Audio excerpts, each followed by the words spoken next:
বৃষ্টিপাতের পরিমাণ অনেক কম হলেও বজ্রপাত কিন্তু ভয়াবহ আকারে দেখা দিয়েছে।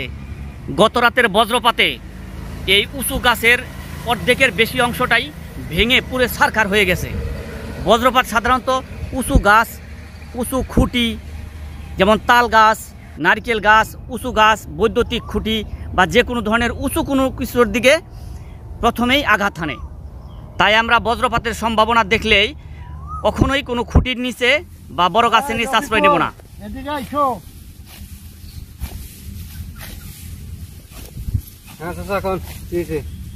এই কালকে দিন বজ্রপাত হলো, তোমার ওদিকে কিরকম হয়েছে? আমার ওদিকে চাচা খুব বজ্রপাত হয়েছে। রাত্রের বেলায় আমরা ভয়ঙ্কর মতো আসছিলাম। যাই হোক, বজ্রপাত দেখলে কোনো গাছে বড় গাছের নিচে যাইবে না। বজ্রপাতের অবস্থা বেশি ভালো না, ছোট গাছের নিচে দাঁড়াইবে, নিরাপদ জায়গায় থাকবে। ঠিক আছে, নিরাপদ জায়গায় থাকবে। সবাই এটা বইলে দেওয়া উচিত আর কি। হ্যাঁ, আর যে দিহান আছে সবাই বইলে দিবে এই কথাটা। সবাই কারণ আমরা মাঠে ঘাটে কাজ টাজ করি, বৃষ্টিপাত দেখলে কথা সবাই বলে দেওয়া ভালো যে না তোরা নিরাপদ জায়গায় ছড়িয়ে দেওয়ার এটাই ভালো। আনো পানি বরং পানি নাই ধরবি, কি করছো? এই কাজের সময় পানি বোতল হাতে রাখুন লাগবো। রোদ বানের অবস্থা বেশি ভালো না, পানি খাইয়ে কাম কাজ করবে।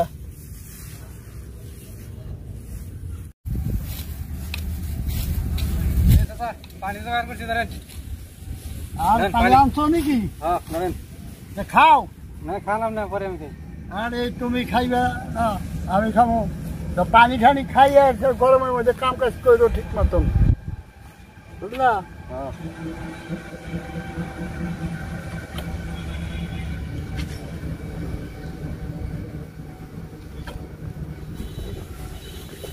দাও খাও।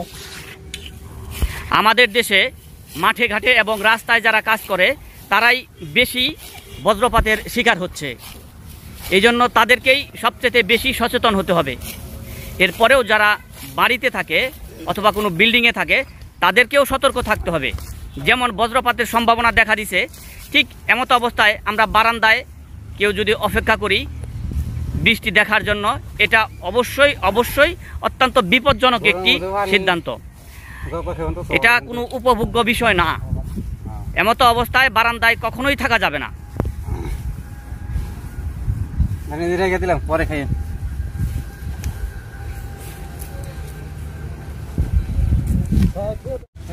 গাছের নিচে রাখলাম পানি।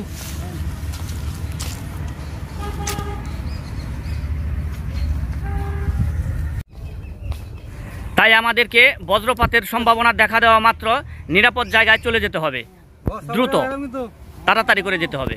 এবং যারা ঘরে বা বাড়িতে অফিসে অবস্থান করবেন তারা অবশ্যই জানালা দরজা বন্ধ করে দেবেন নিজের নিরাপত্তার স্বার্থে।